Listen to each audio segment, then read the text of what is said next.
சட்டமன்றத்திலே நிகழ்வுகளை நேரடியாக ஒளிபரப்ப அச்சப்பட்ட முதலமைச்சரெல்லாம் இருக்கிறார்கள். அச்சம் என்பதே இல்லை, பயமறியாத காளையாக நம்முடைய முதலமைச்சர் மக்கள் நேரடியாக பார்த்து கொள்ளட்டும். உங்கள் சட்டமன்ற உறுப்பினர்கள் எப்படி இருக்கிறார்கள், எப்படி பங்காற்றுகிறார்கள் என்பதை பார்த்து கொள்ள வேண்டும் என்பதற்காக நேரடி அலையை இன்றைக்கு ஒளிபரப்பிக் கொண்டிருக்கிறார்கள். மக்கள் வரவேற்றுக் கொண்டிருக்கிறார்கள், பார்த்து கொண்டிருக்கிறார்கள். சட்டசபையில் எதிர்க்கட்சி உறுப்பினர், குறிப்பாக திமுக உறுப்பினர்களின் செயல்பாடு ஏடிஎம்கே தனியாக ஒதுக்கிட்டாங்க. டிஎம்கே டிவிகே 2 பேர் இடையில தான் வந்து காரசாரமான விவாதங்கள் போயிட்டு இருக்கு. டிஎம்கேயோட செயல்பாடுகள் அப்போ இருந்ததுக்கும் இப்போ இருந்ததுக்கும் நீங்கள் எப்படி இருக்கு? திமுகவுடைய செயல்பாட்டிலே எப்பொழுதுமே நீங்கள் மாற்றம் காண முடியாது. இன்னும் போக போக மோசமான நிலைக்குத்தான் போய்கொண்டிருக்குமே தவிர அவரிடத்திலே புதுமையை நீங்கள் எதிர்கொள்ள எப்படி இருந்தாலும் அப்படித்தான் இருக்கிறார்கள், அதே நிலையில் இருக்கிறார்கள். இப்படிப்பட்ட ஒரு முதலமைச்சர் காலத்திலே தான் சபாநாயகர் அமைச்சருடைய பேச்சை கூட தடுத்து நிறுத்திவிட்டு எதிர்கட்சி தலைவர்களை எல்லாம் பேச அழைக்கிறார் என்று சொன்னார். இதை விட இந்தியாவிலே ஜனநாயகம் வேறு எங்கும் தலை தோன்றியதில்லை. அரசியல் மாண்புங்கிறது வெளியில வந்து தரக்குறைவான பேச்சுக்கள் அரசியல் ரீதியாக வந்து பேச தவிர்த்துட்டு சட்டசபைக்குள்ளேயே அரசியல் நாகரிகம் இல்லாத பேச்சுக்கள் வந்து தொடர்ந்து அதுவும் இந்த செஷனில் வந்து போயிட்டு இருக்கிறதா நம்ம வந்து கண்கூடா நேரில் பார்க்குறோம். பேரறிஞர் அண்ணா அவர்கள் ஒரு முறை தெளிவாக சொன்னார்கள், நல்ல நடை இருக்க நரக நடை நமக்கு எதற்கு தம்பி என்று சொன்னார்கள். அது எல்லோருக்கும் தெரியும். இந்த காலத்துக்கு போகிறது. நம்ம நகர்ப்புற வாழ்வினர் மேம்பாட்டு வாரியத்திலேருந்து நம்ம இந்த ஆண்டு எந்தெந்த ஸ்கீம் வந்து கொண்டு வர போகிறோம். ஏற்கனவே எக்ஸிஸ்டிங்காக வந்து இப்போ நிறைய இடத்துல கட்டியிருக்காங்க. அதில் இன்னும் குடி போகாமல் பல பேர் வந்து இருக்காங்க. குடி போயும் பல்வேறு அடிப்படை வசதி இல்லாமல் வந்து திண்டாடிட்டு இருக்காங்க. அதை நம்ம எந்த அளவுக்கு மேம்படுத்த போகிறோம்? நகர்ப்புற வாழ்விட மேம்பாட்டு வாரியம் கடந்த காலத்திலே பல சோதனைகளை கண்டுகொண்டிருக்கிறது. மக்கள் விரும்பாத இடங்களிலே அடுக்குமாடி குடியிருப்புகள் உருவாக்கியிருக்கிறார். அங்கே மக்கள் போவதற்கு அவர் கேட்பதெல்லாம் எங்களுடைய வாழ்வாதாரம் இங்கே இல்லை, வெளியே இடத்திலே இருக்கிறது என்பதற்காக அவர்கள் வந்து நிறைய இடங்களிலே இன்னும் குடியமர விருப்பம் தெரிவிக்க இல்லை. ஆனால் இப்போ நாங்கள் வந்து முதற்கட்டமாக எல்லா குடியிருப்புகளிலும் மக்களை குடி அமர்த்துவதற்கு வேண்டிய அனைத்து வசதிகளையும் இந்த வாரியம் செய்யும். அதிமுகவில் வந்து நீங்கள் வந்து டிவிகேல சேர்ந்து வாரிய தலைவராக இருக்கீங்க. எம்ஜிஆர் காலத்திலையும் நீங்கள் பார்த்துருக்கீங்க, ஜெயலலிதா காலத்திலையும் நீங்கள் பார்த்துருக்கீங்க. இப்போதுள்ள அதிமுக எந்த நிலைமையில் இருக்குது சார்? அதிமுக எங்கே இருக்கிறது என்று தொலைநோக்கு பார்வையோடு ஏடி பார்த்தாலும் கூட கண்ணுக்கு கிடைக்கவில்லை. ஏனென்று சொன்னால் புரட்சித் தலைவர் எம்ஜிஆர் கொண்ட கொள்கை, அம்மா அவர்கள் காட்டிய பண்பு, பரிவு, பாசம் இவை அனைத்தையும் தமிழ்நாட்டுடைய முதலமைச்சரிடத்திலே இன்றைக்கு மக்களும் தொண்டர்களும் கண்டுகொண்டிருக்கிறார். எனவே அதிமுக என்பது தமிழக வெற்றி கழகத்தோடு இணைந்து 2-3 மாதங்கள் கடந்தாயிருக்கிறது. அதிமுக தாவக்கோட இணைஞ்சிருச்சுங்கிறீங்களா? கலந்து போய்விட்டது. இணைக்க சொல்றீங்களா? எதுக்கு சார்? இல்ல கலந்து விட்டதுன்னா இருக்கு அதிமுக இணைக்க சொல்றீங்களா? நீங்க இங்க இருந்தா தானே இணைக்கிறதுக்கு.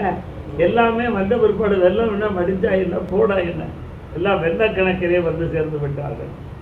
இந்த மாதிரி அனுபவம் வாய்ந்த அரசியல்வாதிகள் வந்து இப்ப புதுசா இருக்கக்கூடிய தாவேக அனுபவம் இல்லாத அந்த நபர்களோட எப்படி இணைஞ்சு பணி செய்ய முடியுது? என்ன அனுபவம் இல்லைன்னு என்று சொல்றீங்க நீங்க? எப்படி அவர்கள் அனுபவம் மற்றவர்கள் நினைக்கிறீர்கள்? இல்ல அனுபவம் பத்தாம நிறைய இடத்துல இல்லை இல்லை, அவர்கள் தானே இந்த தேர்தலில் வெற்றிக்காக பாடுபட்டவர்கள். அவர்கள் உழைத்த உழைப்பு தானே இன்றைக்கு மரியாதைக்குரிய தளபதி அவர்களை முதலமைச்சராக ஆக்கியிருக்கிறது. 75 ஆண்டு கால திமுக வரலாற்றில் இந்த பல்வேறு சீர்திருத்தங்களை இந்த நேற்றைக்கு வந்து திமுக சார்பில் வந்து இது பண்ணியிருக்காங்க. அதை நம்ம எப்படி சார் பார்க்குறோம்? திராவிட கட்சிகளே ஆழமான கட்சி வந்து திமுக மறுசீரமைப்புங்கிற ஒரு கட்டத்துக்கு அவங்க எதிர்ப்பு எடுத்து போயிருக்காங்கன்னா அது எதனால சார்? ஒரு படத்திலே கடந்த காலத்திலே ஒரு படத்திலே நீங்கள் தளபதி அவர்களுடைய தெளிவாக உச்சரிப்பார்கள். பயம், தோல்வி பயம், மீண்டும் ஆட்சிக்கு வர வேண்டும் என்பதற்கான பயத்திலே அவர்கள் சீர்திருத்தம் என்ற பெயரிலே சொல்லிக் கொண்டிருக்கிறார்கள். இந்த திராவிட முன்னேற்ற கழக ஆட்சி அமைவதற்கு முன்னால், அந்த இயக்கம் தோன்றுவதற்கு முன்னால் பேரறிஞர் பெருந்தகை அண்ணா அவர்கள் வாரிசு அரசியலை பற்றி வரவேற்றிருக்கிறார்களா? இதனுடைய வீழ்ச்சிக்கு காரணமே வாரிசு அரசியல் தானே. அது வீழ்ந்துபட்டு போய்விட்டது, அது செத்து போய்விட்டது. அதற்காக இன்றைக்கு புலம்பிக் கொண்டிருக்கிறார்கள். நீங்கள் சொல்ல வேண்டியது 100 நாட்களில் தமிழக வெற்றி கழகத்தினுடைய அரசியலுடைய பல்வேறு சாதனைகள் தொலைநோக்கு திட்டத்தோடு மக்களுக்கு சென்றடைந்து கொண்டிருக்கிறது. ஏதோ இன்னைக்கு வந்து கொடுத்துட்டு போகிற மாதிரி திட்டங்கள் இல்லை. எல்லாமே நீடித்து நிலைத்த ஒரு அரசாங்கம் செயல்படுவதற்கு தொலைநோக்கு திட்டங்களோடு இந்த அரசினுடைய திட்டங்கள் ஒவ்வொன்றும் அமைந்திருக்கிறது. கிடப்பிலே கிடந்த பல திட்டங்கள். புதுக்கோட்டை கூட காவிரி குண்டாறு இணைப்பு திட்டத்தை திமுக ஆட்சியிலே அவர் சல்லி பைசா கூட ஒதுக்க மாட்டேன் என்று சொன்னவர்கள். ஆனால் இன்றைக்கு தமிழகத்தினுடைய வெற்றி கழகத்தினுடைய அரசு, முதலமைச்சர் தளபதி அவர்கள் நிதி ஒதுக்கீடு செய்து பணியை துவக்க இருக்கிறார்கள். அசம்பிளியில் நம்ம அடுத்த கட்ட நடவடிக்கையாக சிஎம் கொண்டு போகிறதுக்கு, பிஎம் லெவலில் கொண்டு போகிறதுக்கு அமைச்சர்கள்லாம் வந்து பேசியிருக்காங்க, எல்லாம் பண்ணியிருக்காங்க. இன்றைக்கி மாணிக்கம் தாகூர் வந்து பேசும்போது காங்கிரஸ் மாணிக்கம் தாகூர் இன்னும் நடிகர்கள் ரசிகர்கள் மனப்பான்மையிலேயே டிவிகேக்காரங்க இருக்காங்க, அதனால தான் இந்த பதிலை சொல்கிறாங்க. ரசிகர்கள் மனநிலையிலிருந்து அவங்க வந்து தொண்டர்களாக மாறலை அப்படிங்கிற மாதிரி மாணிக்கம் தாகூர் வந்து கருத்து சொல்கிறாரு. தமிழகத்தினுடைய வரலாற்றை புரட்டி மீண்டும் ஒரு முறை பார்க்க வேண்டும் என்று கேட்டுக்கொள்கிறேன்.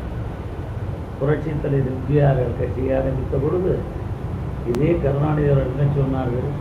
தனிமனம் தோப்பாகமா? கேட்டவர் யார்? அவர்தானே. அது தோப்பாக மாறி மட்டுமல்ல, மனங்கமனம் சந்தன மரங்களாக காடுகளாக வருவார்கள் இல்லையா? இப்படித்தான் சொல்லுவார்கள். இது பற்றி கவலை எங்களுக்கு இல்லை. எங்கள் கிடத்திலே கிடைக்கக்கூடிய தங்கங்கள், வைரங்கள், மாணிக்கங்கள் போன்ற அமைப்பிலே உள்ள எங்கள் தொண்டர்களை எங்களால் சீர்படுத்தி இருக்கிறோம், சீர்படுத்தி கொள்ளுவோம். அவர் நன்றாக இருக்கிறார்கள், வளமோடு இருக்கிறார்கள், அரசியலை புரிந்து கொண்டிருக்கிறார்கள். ஏற்ற மாற்றங்கள். தற்போது நீர் மேலாண்மை பற்றி உங்களோட விவசாய அமைச்சராக இப்போ உள்ள நீர் மேலாண்மை நீரின்றி அமையாத உலகு என்பது வள்ளுவர். நீர் வேண்டும். ஆனால் தமிழகத்திலே நம்முடைய நிலைப்பாடு இயற்கையினுடைய அமைப்பிலே மேற்கிருந்தே நோக்கித்தான் நீரினுடைய போக்கு கிழக்கு நோக்கி வரும். அப்படி வருகின்ற பொழுது நம்முடைய தமிழ்நாட்டினுடைய உயிர் ஜீவநாடி போராட்டம் என்பது காவேரி. காவேரியிலே தண்ணீர் வரவில்லை. கர்நாடகத்தை உச்சநீதிமன்றத்தினுடைய அறிவுறுத்தினோடு நாம் கேட்டுக்கொண்டிருக்கிறோம். அவர்களும் அதை பற்றி மௌனம் சாதிக்க விரும்புகிறார்கள். எனவே எப்படியும் நம்முடைய செப்டம்பர் அக்டோபரிலே நீர்நிலை நிரப்பப்படும், சீர்படும் என்று இறைவனை வேண்டுகிறோம். நடக்கும். கூட்டணி கட்சியில் நம்ம வந்து இருக்கிறவங்க காங்கிரஸ் ஆகட்டும், மார்க்சிஸ்ட் கம்யூனிஸ்ட் ஆகட்டும், பல்வேறு நிலைப்பாடுகளை எதிர்த்து கடந்த 2 தினங்களாக பேசிட்டு இருக்காங்க. இதுக்கு மார்க்சிஸ்ட் கம்யூனிஸ்ட் நாங்கள் தேவையா, அரசு அதிகாரிகள் தேவையாங்கிறது விஜய் முடிவு பண்ணணும் அப்படிங்கிற மாதிரி ஒரு கருத்தை சொல்கிறாரு. இன்றைக்கி வந்து மாணிக்கம் தாகூர் ரசிகர் மனப்பான்மையிலேயே அவங்க இருக்காங்க, அதனால தான் இந்த கருத்தை எல்லாம் தெரிவிக்கிறாங்கன்னு விஜய் முதலமைச்சர் வந்து பிரைம் மினிஸ்டர் கேண்டிடேட்டாக இது பண்ணுறாரு. கூட்டணிக்குள்ளேயே விரிசல் தொடங்குவதற்கு உண்டான சமிக்கைகள் காட்டுறாங்க. அதுதான் ஜனநாயகம். நமக்கு விரும்பிய கருத்துக்களை நாம் சொல்லுவது, அந்த கருத்துக்கள் மக்களிடத்திலே சென்றடைந்து நல்ல முடிவு எடுப்பது ஜனநாயகம். எனவே கூட்டணி கட்சிகளில் இருப்பவர்கள் அவர்கள் கருத்தை சொல்லுகிறார்கள். இதில் எந்த கருத்து சிறந்தது என்பது முடிவு செய்யும் ஒரே தலைமை அவர் முடிவு செய்து சார் நீங்கள் அமைச்சராக இருந்திருக்கீங்க ஏற்கனவே சட்டமன்ற உறுப்பினராக இருந்திருக்கீங்க. சட்டமன்றத்தில் இப்போ நிறைய அவைக்குறிப்பிலேருந்து நீக்கிறது தான் அதிகமாக போயிட்டு இருக்கு. ஏன்னா ஆளுங்கட்சியினரும் சரி எதிர்கட்சியினரும் சரி அது சரியான முறையில் நடைமுறை போயிட்டு இருக்காரு சட்டமன்றம். இன்றைக்கு தமிழ்நாட்டிலே மட்டுமல்ல, இந்தியாவில் இருக்கக்கூடிய சபை புத்தவர் அல்லது சபாநாயகர் தமிழ்நாடு இப்போது இல்லை என்று சொல்லக்கூடிய அளவுக்கு வந்து கொண்டிருக்கிறது.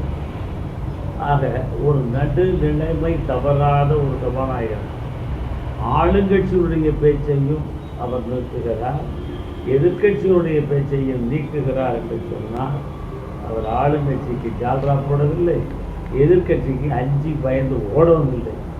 எனவே எந்த சட்டம் சொல்லுகிறதோ, விதி எதை வழிகாட்டுகிறதோ அதன்படி அவர் செயல்பட்டு வருகிறார். இந்த முன்னாடி வந்து சட்டமன்ற நிகழ்ச்சிகள்லாம் யூடியூப்ல வந்து ஒரு கமெண்டா போகாது. இப்போ ரொம்ப எல்லா இடத்துலையும் இன்ஸ்டாகிராம், ஃபேஸ்புக் எல்லாமே ரொம்ப மோசமான நிலையில். அது யாருடைய கருத்து? ஒவ்வொரு தனிமனிதனுடைய கருத்து. அது ஒருத்தர் இன்ஸ்டாகிராமில் அல்ல யூடியூப்பில் போடுறோன்னா அது அவருடைய விருப்பம். இல்லை, தவறான கருத்துக்களை பரப்பும் போது அது மாதிரி அதாவது அதை வரைமுறைப்படுத்துறதுக்கு ஏதாவது நடவடிக்கைகள் எடுக்கணும் அப்படின்ற மாதிரி இருக்கா? தவறு செய்தால் அது திருத்தப்படும் எங்கள் முதலமைச்சர். புரியுதா? போற்றுவோர் போற்றட்டும், உறுதிவாரி தூற்றுவோர் தூற்றட்டும், என் கடன் பணி செய்து கிடப்பதே என்று சொன்னான் பாவேந்தர் பாரதிதாசன். அந்த வழியில் அவருடைய முதலமைச்சர் அவர்கள்